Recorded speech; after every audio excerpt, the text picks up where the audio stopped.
Muy bien, amigos, para dar inicio a este primer bloque de este programa Agenda Agrícola, hemos invitado a un fruticultor. Un fruticultor que sabe mucho de fruticultura, la verdad que ha estado prácticamente toda su vida, ha sido presidente de Fedefruta, hoy día es presidente de FruSéptima, que reúne a fruticultores de la séptima región, y además es gerente general de Agrícola Guapri. Antonio Walker, muy bienvenido, muchas gracias a usted por estar aquí con nosotros. Muchas gracias, Juan Pablo, muchas gracias a Agenda Agrícola por esta invitación a conversar de fruticultura.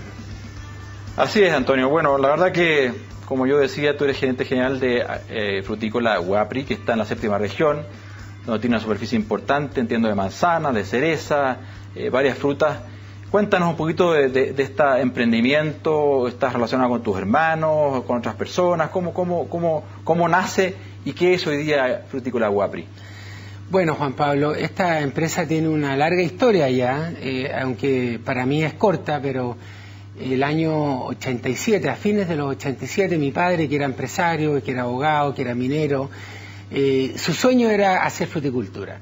Todo cae en la agricultura finalmente, ¿eh? Todo cae en la agricultura. Y bueno, mi padre era abogado, pero su sueño era...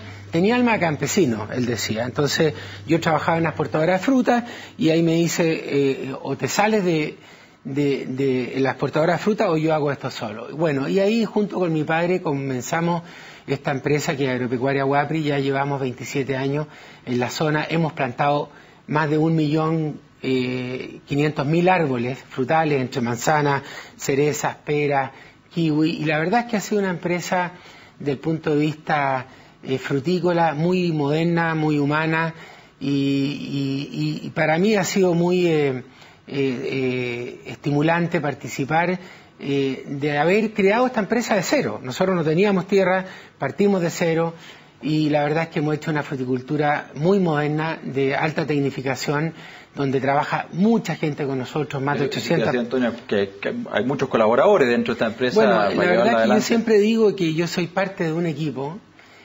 Guapri, la función principal de un empresario es motivar a su gente a que se sienta dueño de la empresa y a pensar. Acá no hay un líder, acá hay un equipo que es el líder, y cuando uno logra motivar a la gente que trabaja en la empresa, hay muchas cabezas pensando por uno. Siempre hemos dicho en Guapri que aquí manda la mejor idea, aquí no manda un gerente general, aquí la mejor idea es la que manda, y muchas veces esa mejor idea nace del trabajador que está más cerca de la faena que estamos haciendo en ese minuto, digamos. Entonces es un sistema de organización muy horizontal, hay mucha confianza, estimulamos mucho a que nuestra gente se sienta parte de esta empresa, y por eso muchas veces la idea que se ejecuta es la de los trabajadores. Entiendo, Antonio, que han recibido un premio de la Dirección del Trabajo justamente respecto a las relaciones laborales que se han logrado dentro de la compañía. Sí, la verdad es que la Dirección del Trabajo partió con este tema de la certificación de las buenas prácticas laborales, que es una muy buena iniciativa de la Dirección del Trabajo. En el fondo, la Dirección del Trabajo nos dice, yo los quiero ayudar a ustedes a cumplir. Entonces, viene la Dirección del Trabajo, se introduce en la empresa, trabaja 6 meses con nosotros, ve en qué estamos fallando, ve en qué estamos bien y nos ayuda a cumplir. Tenemos que cumplir más de 500 normas laborales, ¿no es cierto? Y al final viene esta certificación que cuesta mucho pasarla, pero es un trabajo en conjunto entre la Dirección del Trabajo, el empresario, ¿para qué? Para al final terminar en las buenas prácticas laborales, poder cumplir la normativa laboral y poder también tener una relación más estrecha con la gente de uno, porque esto obliga a tener varios diálogos sociales con la gente. Entonces fue muy exigente, pero fue muy bonito, y la verdad es que recibimos esta certificación, este premio y este reconocimiento de la Dirección del Trabajo de la región, que para nosotros fue un gran orgullo. Antonio, pero además entiendo que ustedes también de alguna manera se han integrado verticalmente, ya nos habla de esta integración horizontal en toda la cadena, pero también una integración vertical hacia la comercialización a través de una exportadora. ¿Tú crees eso que es importante, relevante? ¿Debe ser también algo que los fruticultores también deben considerar y pensar? Yo creo que es muy importante, Juan Pablo, estar en la producción, estar en el proceso y estar en la exportación. Muchas veces uno no tiene el volumen para hacerlo. Por eso nosotros proponemos la asociatividad. Tú puedes ser dueño a lo mejor de la producción, pero te tienes que asociar para construir un packing, para construir una central frutícola, ya necesitas volumen. Y para exportar tu fruta también necesitas volumen, porque hoy día nosotros vendemos directamente a los supermercados. Y el supermercado te pide un programa de entrega de fruta en el tiempo, de la semana 1 a la semana 52. Entonces, para eso hay que tener un volumen. Por eso creo que es importante estar integrado, no es fácil estar integrado. Para el productor chiquitito nosotros siempre hemos recomendado que se asocie, ¿no es cierto?, en torno a grupos de transferencia tecnológica y pueda tener una masa crítica para poder procesar y exportar su fruta. ¿Y por qué es importante exportar su fruta? Porque uno le va tomando el pulso al mercado. Uno realmente planta lo que quiere el mercado. Muchas veces los productores estamos plantando una especie, una variedad que el mercado no quiere. Cuando uno exporta, tiene una información muy directa del supermercado, qué es lo que quiere el consumidor. Y al final, eso lo... Reaccionar justamente a eso, obviamente. Reaccionar a tiempo. Entonces, el llamado es... tenemos muchas virtudes los productores de fruta, somos más de 28.000 en el país, pero tenemos algunos defectos, y uno de esos defectos es que somos individualistas. Entonces, tenemos que asociarnos, romper ese individualismo. Yo siempre digo que este partido se gana en equipo y no por individualidades. Sampaoli nos ha dado una clase respecto de eso, ¿no es cierto? Entonces, un llamado al productor a asociarse en torno a los GTT, a las asociaciones gremiales, Sociedad Nacional de Agricultura, Fede Fruta y otras, y también en su negocio. ¿Ah? Y Antonio, yendo un poquito entonces ahora a una mirada un poco más macro de la fruticultura nacional, ¿cómo la sientes? ¿Cuáles son los desafíos que sientes tú que hoy día realmente nos deben movilizar para poder mantenerse o finalmente lograr ese anhelo del Chile potencia agroalimentaria? ¿Cuáles son los pasos que debemos seguir dando de modo a poder cumplir esas metas? Bueno, primero hay que aquilatar lo que tenemos. La fruticultura chilena somos el país número 1 en exportaciones de fruta fresca al hemisferio sur. Alguien decía que este es un negocio mundialista y luminoso. Mundialista porque en cada cosecha nos jugamos un mundial a salir al mercado a colocar nuestra fruta y competimos con Nueva Zelanda, con Australia, con muchos países del hemisferio sur y también algunos del hemisferio norte, y ese mundial tenemos que salir todos los años a ganarlo, porque competir por un espacio en una góndola de un supermercado cuesta mucho. Si no lo hacemos nosotros, lo hace otro país. Y también luminoso porque estamos en el negocio de los alimentos, que fíjate, Juan Pablo, que el mundo va a necesitar un 60% más de alimentos en el año 2050. Y vamos a tener menos agua y menos tierra. Entonces, estamos en el negocio correcto. El negocio de los alimentos es el negocio correcto, pero tenemos que tener un producto inocuo, de buena calidad, atractivo, etcétera, etcétera. Y la fruticultura en Chile tiene 300.000 hectáreas plantadas, vamos a vender 5.000 millones de dólares este año, vamos a exportar 2,8 millones de toneladas de fruta a más de 100 países. O sea, somos realmente unos actores mundiales. O sea, somos muy importantes. Claro. Y lo más importante, que la agricultura genera 800.000 empleos y la fruticultura en particular genera 450.000 empleos y somos un recurso renovable. Acuérdate, Juan Pablo, cuando me tocó ser presidente de Fedefruta, el tipo de cambio estaba muy bajo. Y dijimos que fuimos algunas veces a discutir con el amigo del Banco Central. Fuimos a ver junto al presidente del Banco Central varias veces, porque decíamos que Chile no podía vivir solamente del cobre, ¿no es cierto? Y mira lo que está pasando hoy día, la agricultura crece a un 8%, el país crece a un 2,5%, el cobre con un precio muy bajo, o sea, la fuerza de la economía hoy día la está haciendo la agricultura, que es un recurso renovable que va a seguir por muchos años. La minería es un recurso escaso. Entonces, y donde Chile tiene sin duda muchas ventajas, con climas tan diversos, tipos de suelo, empresarios preparados, trabajadores capacitados. Realmente lo que hemos hecho como agricultura, en particular la fruticultura, ha sido notable, porque como tú dices, además genera tanto empleo, se hace en regiones, o sea, una fruticultura fuerte, pujante, rentable, es regionalizar Chile también. Entonces tenemos que darle una importancia política también. ¿Y qué nos falta, Antonio? ¿Qué nos falta? Por ejemplo, en términos de tecnología, por ahí vimos algunas imágenes, los televidentes, imágenes que tú mismo nos trajiste, ¿no, Antonio, de lo que está ocurriendo en la frutícola Guapri, en términos, por ejemplo, de cosecha, de cómo mejorar la productividad, de tener estas plataformas, o los sistemas de poda, o los sistemas de plantación, sí, incluso las altas densidades. ¿Qué es lo que nos falta? ¿Qué sientes tú que falta al mundo frutícola? Mira, a ver, primero una buena noticia. No tenemos problemas externos, hay demanda por nuestro producto, porque es confiable, porque es bueno, porque el mundo se quiere alimentar mejor también, ¿no es cierto?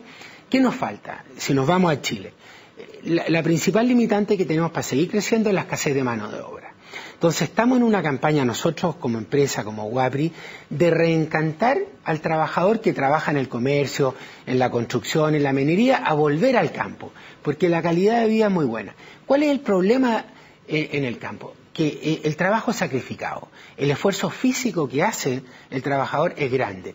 Si bien es cierto, las remuneraciones han subido mucho, y podemos competir de igual a igual al comercio, a la construcción, incluso a la minería, pero ¿qué tenemos que hacer? Disminuir el esfuerzo físico.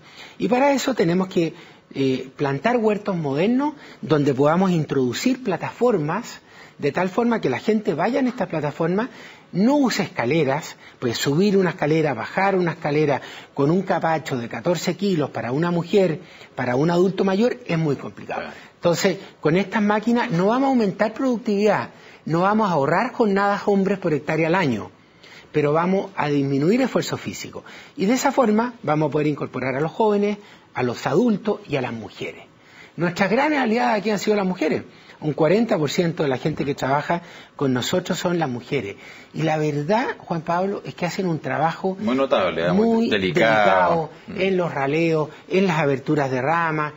Y antes ellas no cosechaban porque el esfuerzo era muy grande. Con estas plataformas, ellas no van a tener que usar estos capachos de 14 kilos. Solamente van a poder tener que tomar una manzana y ponerla en una cinta transportadora. Y de esa forma vamos a poder incorporar a mucha gente que ha estado ausente del trabajo agrícola porque es un trabajo duro. Cuéntanos, Antonio, un poquito respecto, para los televidentes de nuevo, ¿no es cierto?, de cómo ha ido cambiando las plantaciones, el tipo de árbol, algo ya dijiste, en árbol más pequeño, pero la cantidad de árboles por hectárea. Cuéntanos, porque tú hablas de un concepto del huerto peatonal. ¿Qué significa aquello? Mira, la verdad, Juan Pablo, es que antiguamente plantábamos 500 plantas por hectárea, hoy día plantamos 2.500 plantas por hectárea. Son huertos semi-peatonales, de tal forma que todas las labores las podamos hacer desde el suelo, y no tener que usar esta escalera y podamos usar esta plataforma, ¿ya? La inversión inicial es muy alta, porque son gran cantidad de plantas, muchos de estos techos van cubiertos, de estos huertos van cubiertos por techos también. ¿Son inversiones de cuánto, Antonio? Son inversiones de entre 50 y 60 mil dólares por hectárea, en un negocio riesgoso. Entonces hay que ser valiente, ¿no es cierto? El productor de fruta es valiente, porque hacer una inversión de 40 a 60 mil dólares por hectárea en un producto perecible que es a largo plazo.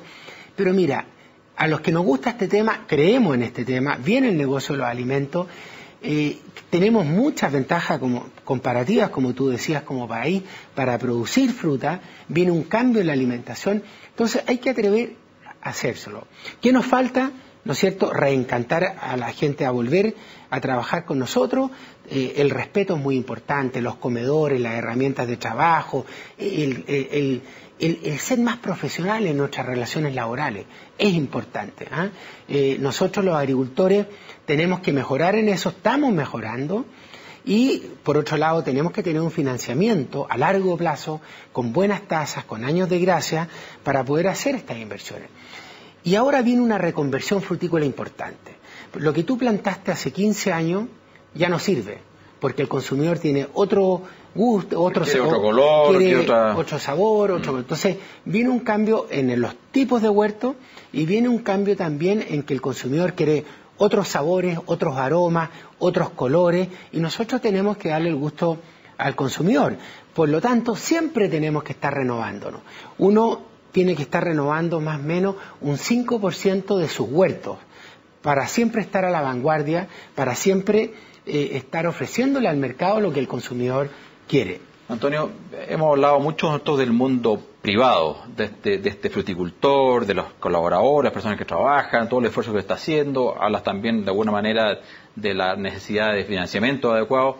¿Qué pasa con el mundo público? ¿Cómo sientes que el mundo público ha acompañado o no ha acompañado este desarrollo y este crecimiento? ¿Qué pasa con los servicios, por ejemplo, dependientes del Ministerio de Agricultura, servicios agrícolas y ganaderos, con aduanas, con el tema de las inversiones en los puertos? Y también, ¿por qué no decirlo, fondo con las discusiones políticas que hoy día tenemos, de reforma laboral? ¿Cómo sientes que eso puede provocar impactos positivos o negativos? Mira, primero, bueno, además de ser productor de fruta, ¿no es cierto?, soy dirigente gremial, hoy día estoy en Fruséptima, estoy en Fedefruta, participamos del Consejo de la SNA, y lo primero es decir y reconocer que tenemos un gran Ministerio de Agricultura. El ministro Furchi ha sido muy abierto en oírnos en todas nuestras demandas. Necesitamos que el Ministerio de Agricultura tenga más peso, ¿no es cierto?, dentro del gobierno. En todos los gobiernos ocurre lo mismo, ¿no es cierto? Tuvimos a Luis Mayol, tuvimos a José Antonio Galilea, todos ellos lucharon para que su ministerio tuviera más fuerza dentro de los gobiernos, ¿no es cierto?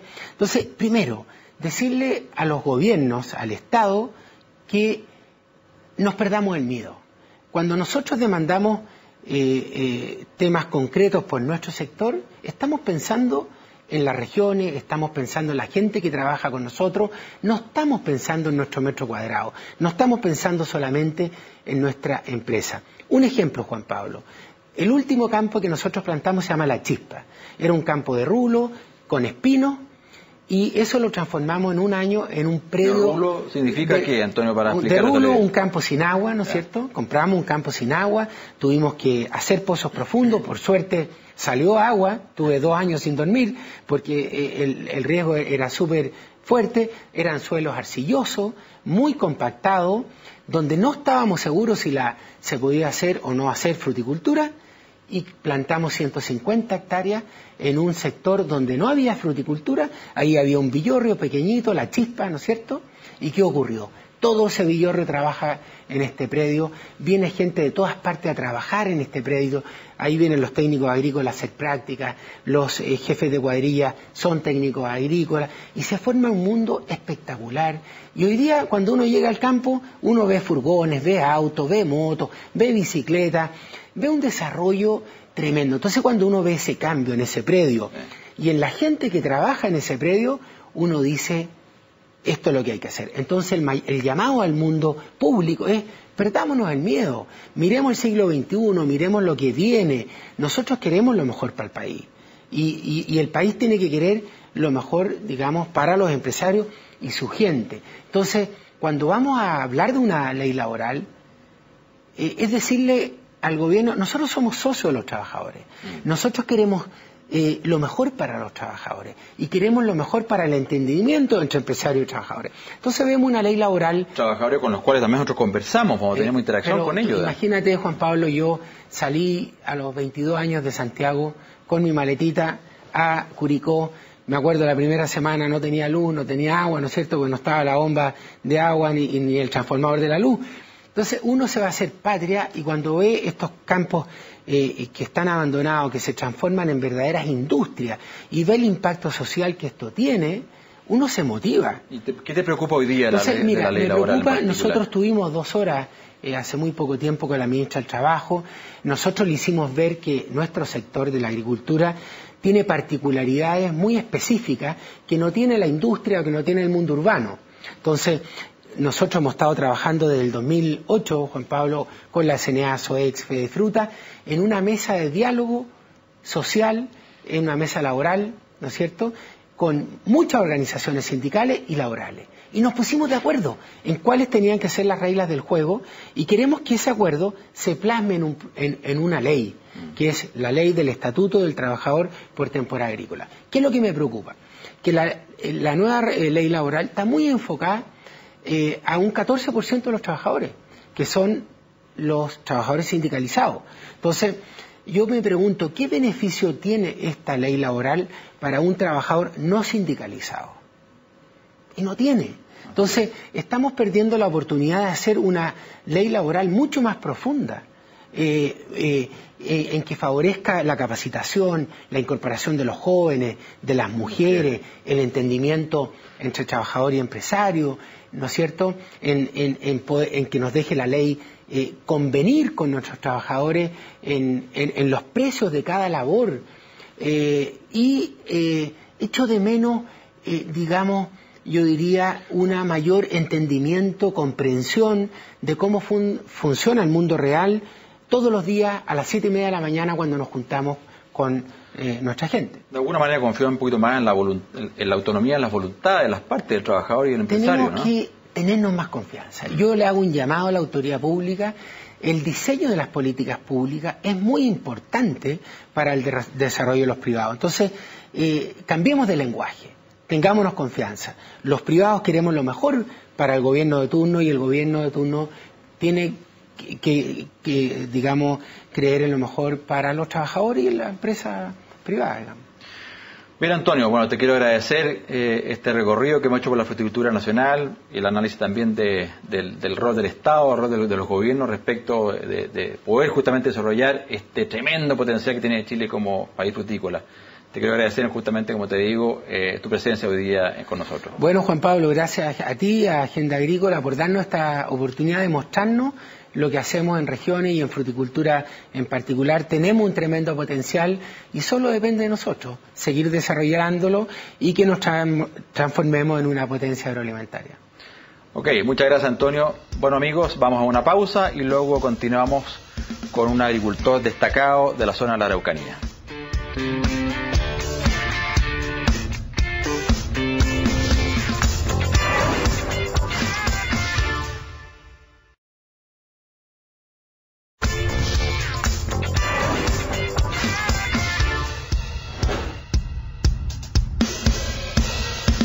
Muy bien, amigos, seguimos con el segundo bloque de nuestro programa Agenda Agrícola y tenemos hoy día un agricultor o un hijo, un agricultor destacado de la zona de la Araucanía, de Ercilla, Juan de Dios Fuentes, abogado, encantado de tenerte aquí hoy día con nosotros. Muchas gracias, Juan, muchas gracias. Gracias por invitar.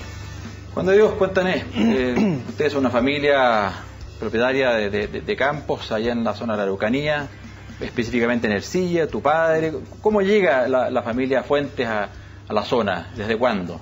Bueno, nosotros, somos una familia que llevamos varias generaciones en la zona. Nosotros tenemos campos en la zona de Pidima. Hay dos predios ahí, el Fondo Centenario y el Fondo de Villatube. Mi familia llegó en 1869 a 1873, más o menos, los primeros remates que hizo el Estado de Chile sobre las tierras de la Araucanía. La verdad es que desde esa época, digamos, mi tatarabuelo, de ahí en adelante, se forjaron como agricultores, también asentados en el sector de Mulchen. Bueno, el paso de los años, las distintas modificaciones legislativas y todo lo que eso implica, bueno, ha generado que el predio hoy día se concentre en lo que hoy día tenemos nosotros, que es el Fondo Centenario y la parte de Villatube. Perfecto. ¿Qué hacen ahí, Juan de Dios? ¿Cuál es la explotación? Bueno, nosotros explotábamos el predio porque hoy día intentamos trabajarlo en la situación que está el Estado de Derecho en la zona, pero normalmente eran cultivos tradicionales, trigo, avena, raps, lupino y algo de ganadería, y también dedicado un poco a la crianza de caballos chilenos, que nos apasiona y nos gusta todo, por tradición también. Lamentablemente, Juan de Dios, no te convidaba a hablar de agricultura, de la región y del campo que ustedes tienen en la zona, digamos, y sino más bien a que conversemos un poquitito y que los televidentes conozcan la realidad que vive un agricultor, una familia con esta larga tradición en esa zona en particular, que vive, entiendo, hace ya, no sé, 10, 11 años, con resguardo policial, con un tremendo acoso. Cuéntanos un poquito qué es lo que vive hoy día la familia Fuentes en esa zona. Bueno, lo que nos pasa a nosotros en particular, no solo somos nosotros, digamos, son muchas familias más. No te olvides, está la familia Urban, los Lutzinger y tantos más, grandes, pequeños, medianos, todo tipo de personas que hoy día lamentablemente estamos inmersos en un conflicto que no buscamos, en un conflicto que no entendemos cómo se origina, pero que hoy día vivimos las consecuencias más nefastas, digamos, el hecho de existir terrorismo en la zona, que nos acorralen normalmente a todos los propietarios con la intencionalidad de que nosotros vendamos nuestros predios. Por lo tanto, como el Estado pretende solucionar el tema del conflicto de tierras que tiene con el pueblo mapuche, hay un grupo descolgado de estos mapuches que pretende ejercer violencia. Nosotros somos día objeto de esa violencia ya por más de 12 años. Tenemos protección policial hace 11 años en el campo. Eso significa que nosotros no podemos entrar al campo sin avisar a carabineros que vamos a entrar, no podemos salir del campo sin que carabineros sepa que vamos a salir y nos escolten. Las veces que... Concretamente, perdona Juan de Dios, ¿qué es esa protección policial? ¿Hay un grupo de carabineros que vive ahí en, exacto. en el predio? Hay una instalación de un punto fijo de carabineros, significa que hay carabineros fuerzas especiales día y noche en el campo. Están apostados en un sector estratégico dentro del campo muy cercano a las casas, en una instalación que la Fiscalía tuvo que reemplazar de la instalación normal, digamos que habíamos construido una pequeña oficina donde ellos se instalaran con baño, qué sé yo, que en un atentado fue quemada y tuvo que la Fiscalía disponer la instalación de un contenedor blindado, porque además los impactos de balas pasaban las paredes de una construcción normal. Luego este resguardo policial, ¿sacaban estos actos de violencia en el campo de ustedes? No, mire, la verdad es que no solamente en el campo nuestro, insisto, en todos los campos aledaños, no te olvides que existía el asentamiento del Fondo Chihuahua, hay más de 100 familias expulsadas de su tierra, que son pequeños propietarios, donde ya les quemaron sus casas, les quemaron sus siembras, le mataron sus animales y ellos se fueron obligados por violencia a salir, que eran nuestros vecinos. Nosotros hemos decidido como familia resistir en el sentido de no someternos a la violencia y en el fondo vender el campo, que sería hoy día la solución inmediata. Significa que tenemos que tener absolutamente claro que en cualquier minuto nos van a atentar. El hecho de que esté Carabineros presente no garantiza que eso no sea así. Es más, en estos últimos 10 años hemos tenido más de 200 atentados ya con protección policial de Carabineros. 200 atentados. 200 atentados por lo menos. Ahora, ¿hemos tenido una cantidad importante de Carabineros? Sí.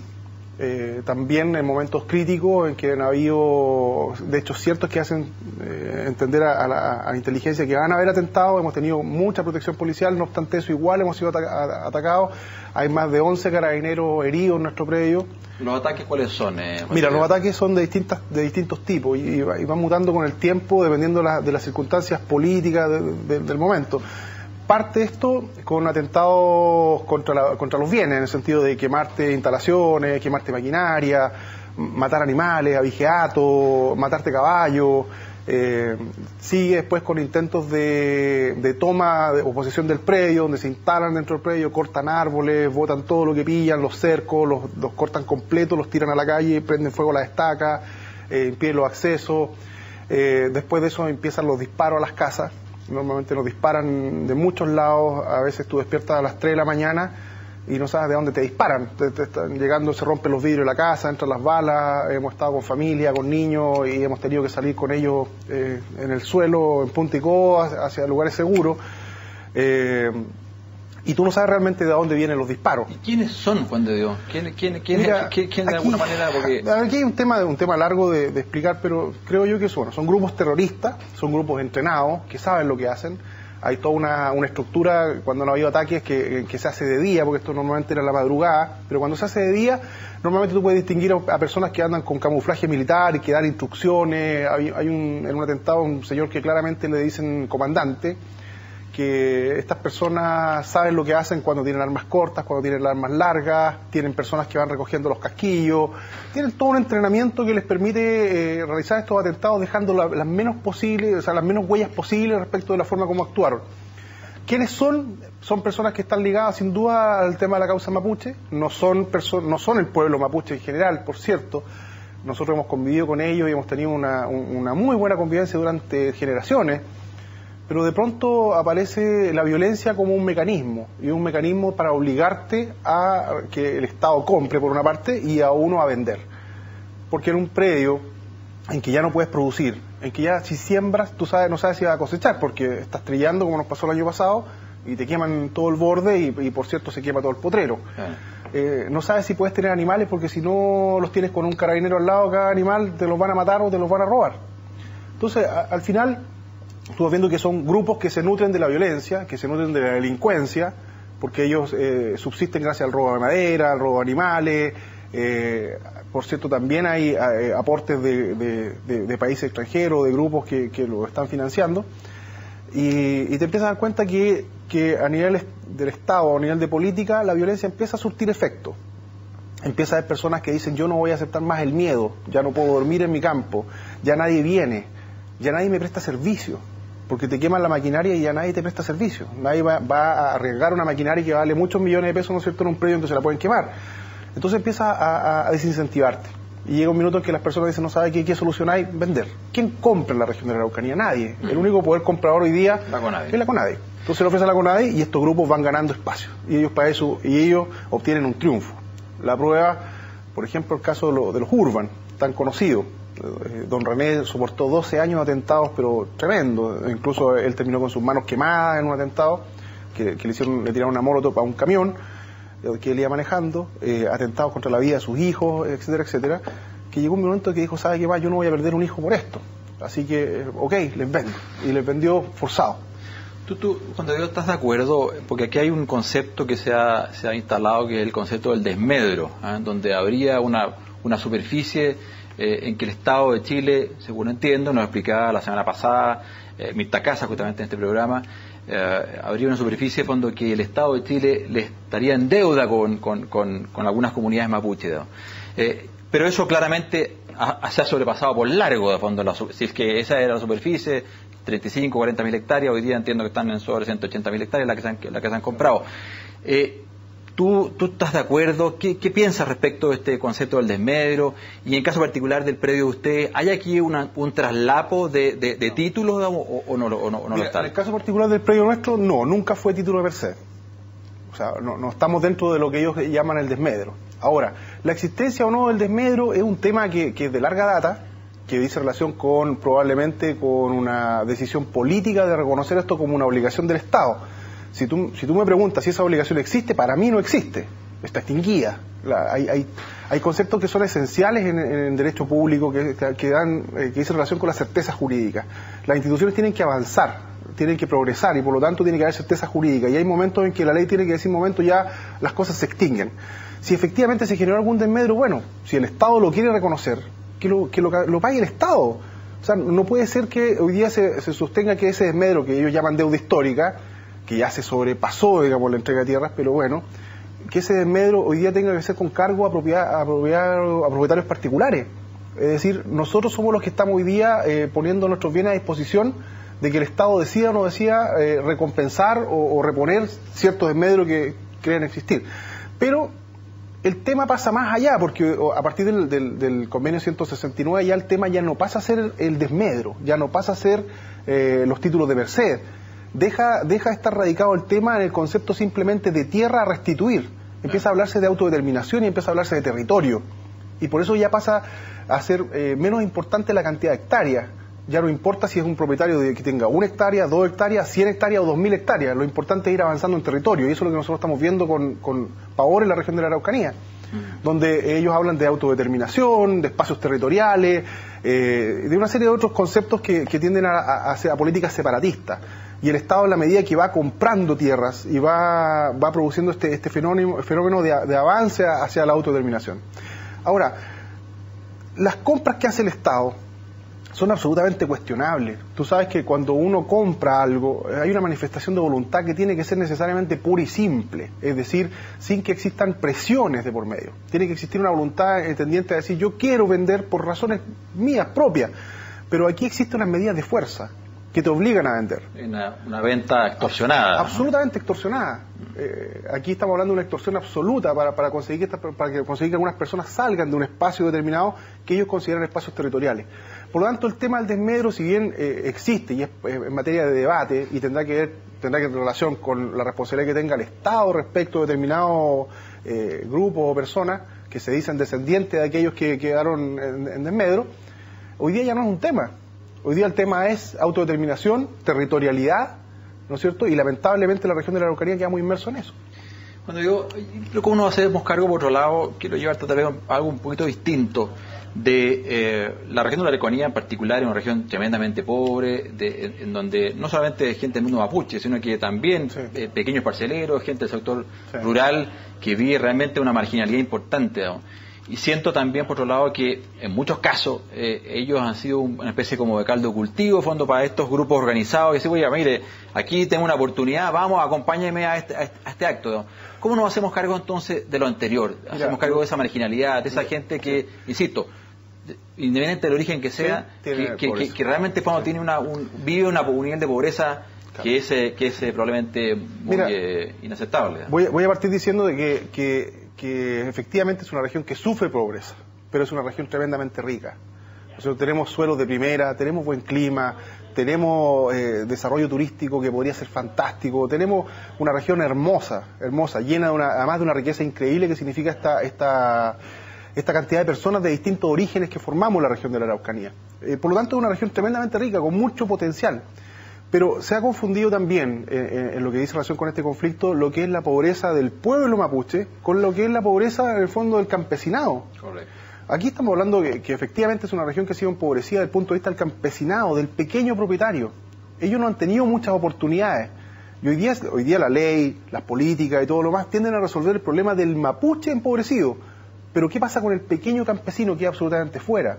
Y no solamente queda marginado ya en las políticas que venían dándose desde el punto de vista agrícola durante los últimos 50 o 60 años, sino que además hoy día queda marginado de lo que es justicia, porque en definitiva ellos son expulsados de sus suelos, de sus tierras, y obligados a vender porque no les queda otra alternativa. Y estamos hablando de personas que tienen 3 hectáreas, 4 hectáreas. Hace unos días hablaba con un dirigente que me dice, don Juan de Dios, ahora sabemos lo que es la pobreza. En el campo éramos pobres, claro, pero teníamos algo de estarle al puchero, me dice. Pero hoy día sabemos lo que es la pobreza, estamos trasplantados. Y efectivamente yo conozco personas que están muriéndose de depresión en el pueblo, que están viviendo allegados cuando estaban acostumbrados a vivir en el campo. En ese sentido también quiero manifestar que nosotros tenemos una cultura que engloba a grandes, chicos, pobres, no tan pobres, que se llama cultura campesina. ¿No es cierto? Tenemos también el derecho a desarrollar nuestra cultura y que engloba personas de origen mapuche, no mapuche, descendientes de alemanes, descendientes de todo. Todos tenemos las mismas fijaciones, las mismas pasiones por el campo, amor a la tierra, apego, y tenemos también el derecho a desarrollar esa cultura en nuestra región. Pero hoy día está vedada para algunos, así como el desarrollo ha sido vedado para los pequeños parceleros que no han tenido políticas agrarias que realmente signifiquen un aporte, un desarrollo, por ejemplo en riego, otras cosas. Hoy día se está solucionando el tema solamente con la política asistencialista hacia un pueblo mirado desde el punto de vista étnico, y eso es absolutamente injusto. O sea, como nos ha dicho nuestro ministro de Interior hace algunos días, ¿sientes tú que efectivamente en la región el Estado ha fallado? El Estado ha fallado en todo aspecto. Desde el primer día, en esto del conflicto específicamente, cuando propone como solución para un conflicto creado por la ley, que es una expectativa enorme que crea los pueblos originarios respecto de que ellos tendrían derecho a los territorios que eran ancestralmente de ellos, entre comillas, porque no sabemos hasta dónde llega la ancestralidad, les crea una expectativa enorme. ¿Y cómo soluciona este conflicto con esta expectativa? Súper simple, dice, bueno, compremos. Le compramos al particular, ¿no es cierto?, y le entregamos de regalo a la comunidad. Bueno, y crea los 2 mecanismos, estos que están hoy día en boga, que es el artículo 20A y 20B. Con un primer mecanismo donde el Estado, exacto, donde la ley le dice, perfecto, si usted ahorra, trabaja y se esfuerza, nosotros le damos un subsidio. Pero está la otra alternativa, el 20B, si hay conflicto, nosotros compramos de inmediato, pagamos todo y se le regala de inmediato. Entonces, obviamente, el Estado, a través de la ley indígena, pone el germen del conflicto. Es un incentivo perverso y genera el germen del conflicto. ¿Ah? Después viene todo lo que pasa con posterioridad, digamos. No solamente destruye las posibilidades de incentivo porque empieza a aparecer la violencia, ya la gente deja de invertir, deja de producir en el campo, y los pequeños propietarios, que son la gente más modesta, son expulsados del territorio. Así de simple, es una especie de limpieza étnica, con la finalidad de sacarlos por el solo hecho de no ser mapuche. Son expulsados con violencia ante el amparo del Estado, que no restablece el Estado de Derecho y que permite que esto ocurra. ¿Y qué viene después? Viene después, bueno, la compra de la CONADI y estas propiedades que quedan en una especie de interdicción, donde no pueden ser hipotecadas, no pueden ser arrendadas, son inembargables y están en una situación... Como ciudadanos de segunda clase totalmente. Absolutamente. Entonces se produce esta paradoja en la región de la Araucanía, que la propiedad mía tiene ciertas características de libertad, ¿no es cierto?, garantías constitucionales y todo lo demás, y está la propiedad de los mapuches, que están vedados absolutamente el proceso productivo. ¿Cómo avanzamos con De Dios? Muy sencillo, creo yo que aquí falta que los políticos y las autoridades tomen decisiones concretas respecto a modificar la ley, terminar el fondo de tierra. Esto no puede seguir. Mientras exista el fondo de tierra va a existir la violencia. Hoy día se está avanzando en una mesa de trabajo con los transportistas, pero tiene que existir necesariamente modificaciones legislativas que nos permitan avanzar hacia la paz social y restablecer de inmediato el Estado de Derecho. Juan de Dios, te quiero agradecer la presencia hoy día aquí con nosotros, tu claridad en los conceptos. Esperamos sin duda desde aquí, en la medida de fondo que se pueda, desde este programa, poder aportar a que las cosas pasen y que realmente avancemos en una mejor, en la paz finalmente de la Araucanía. Muchas gracias por la invitación. Muy bien amigos, luego de este bloque vamos a una pausa y luego regresamos con el tercer bloque en donde vamos a hablar de educación rural.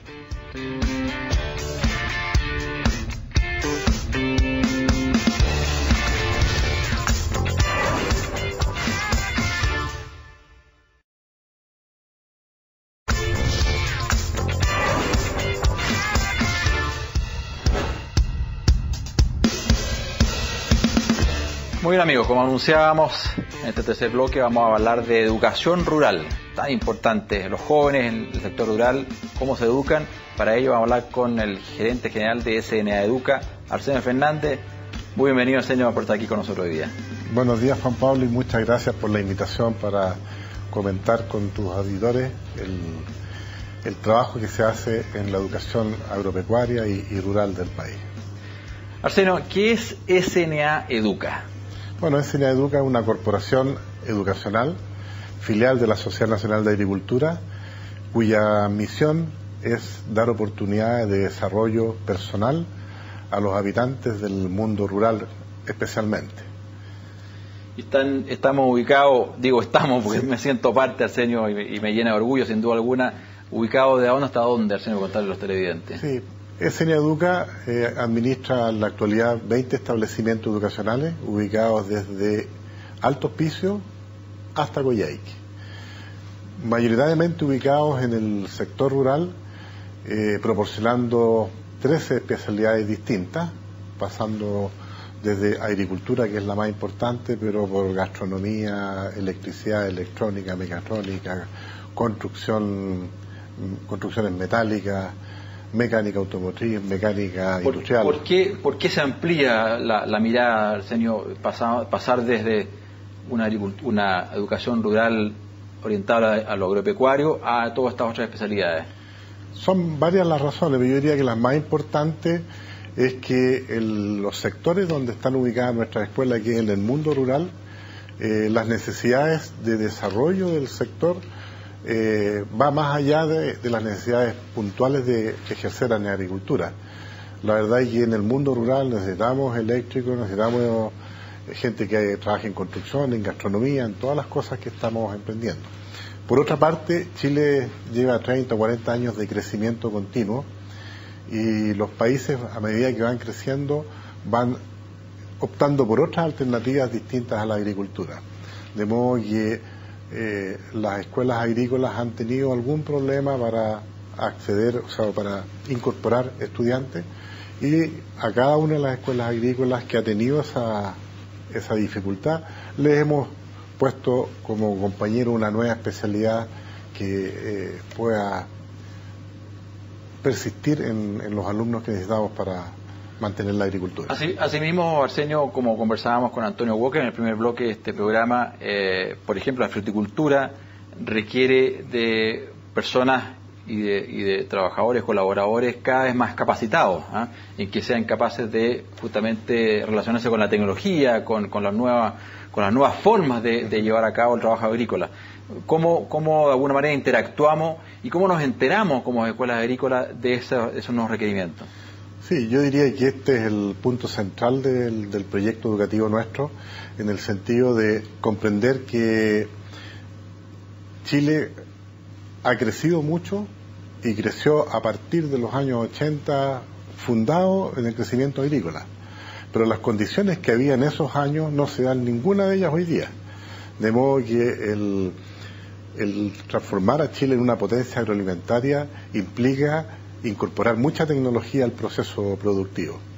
Y en eso las escuelas, apoyadas por nuestros consejeros empresariales que dirigen cada una de estas escuelas. Explícanos cómo es todos los consejos empresariales en las escuelas.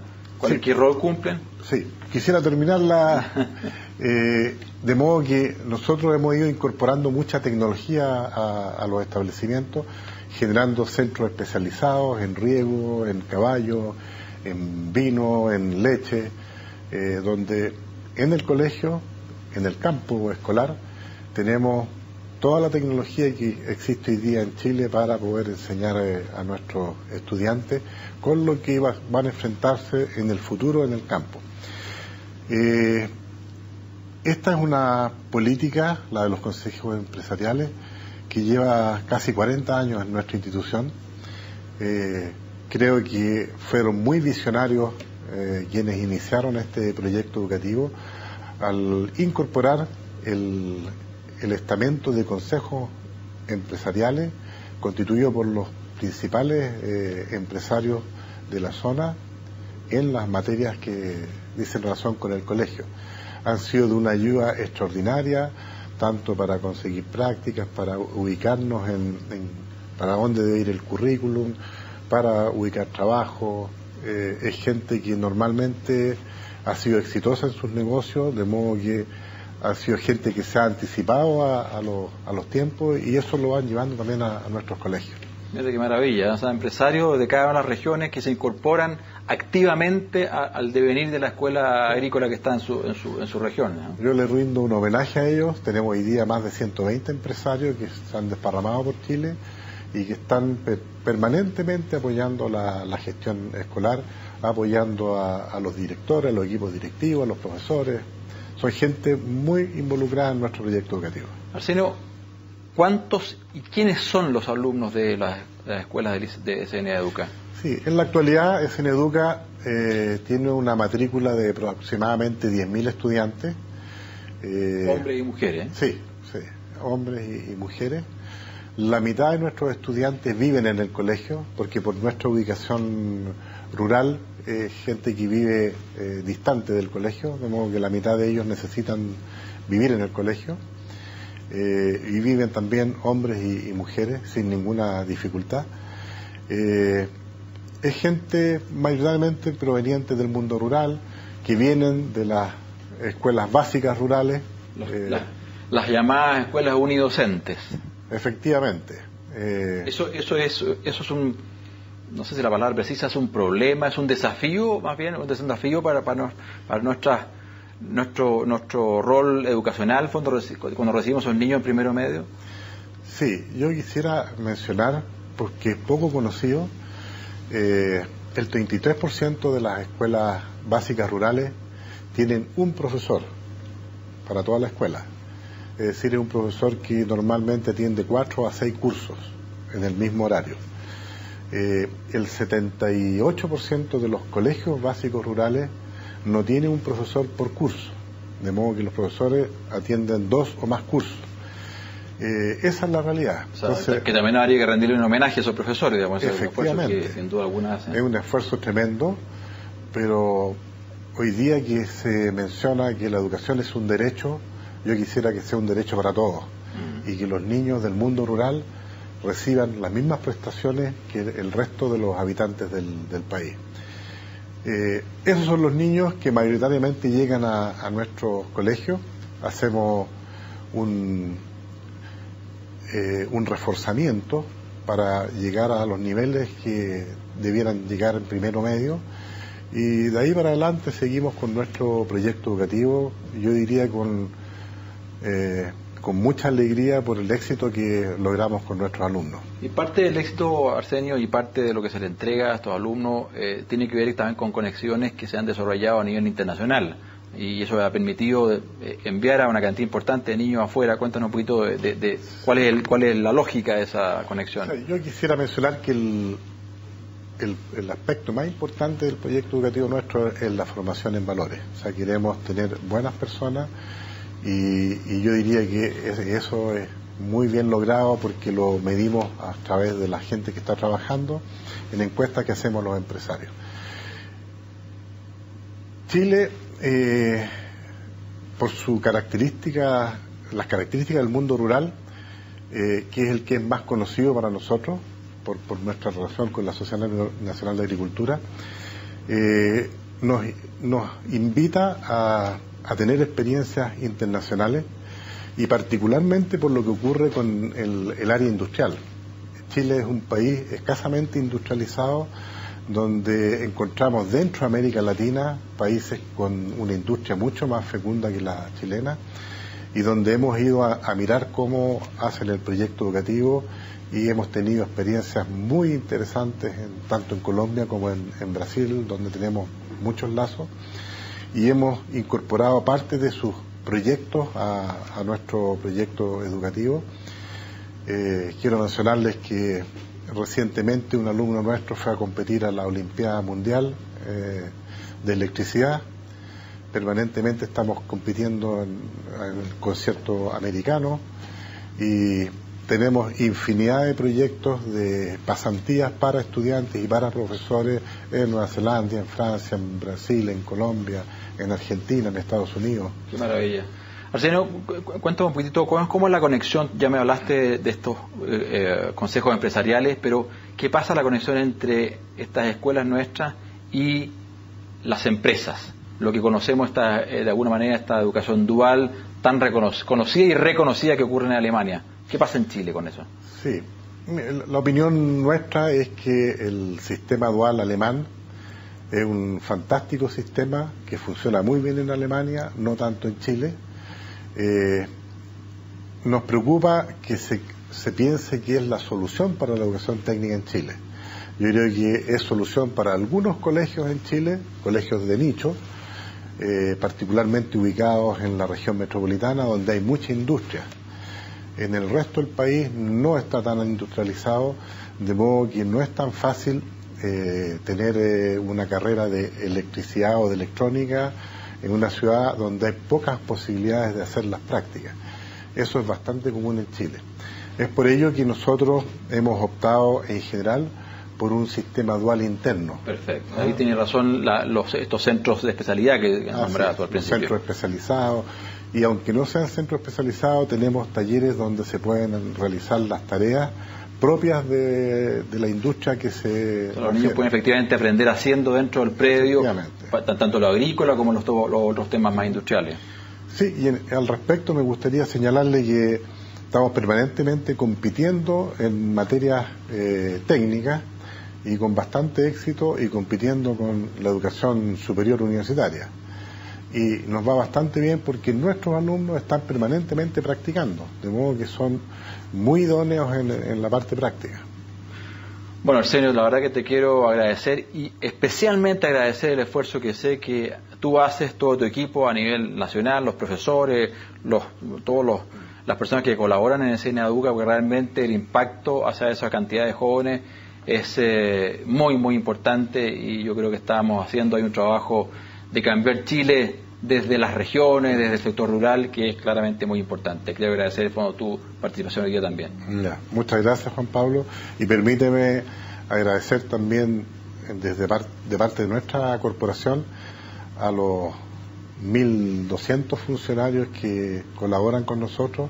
Lo hacen con mucha alegría, compartiendo un ideario institucional, una misión institucional, y es lo que ha permitido que muchos de nuestros estudiantes se desarrollen efectivamente como personas. Muchas gracias. Encantado, muchas gracias, Seno. Muy bien, amigos, con esto damos por finalizado nuestro programa de hoy de Agenda Agrícola.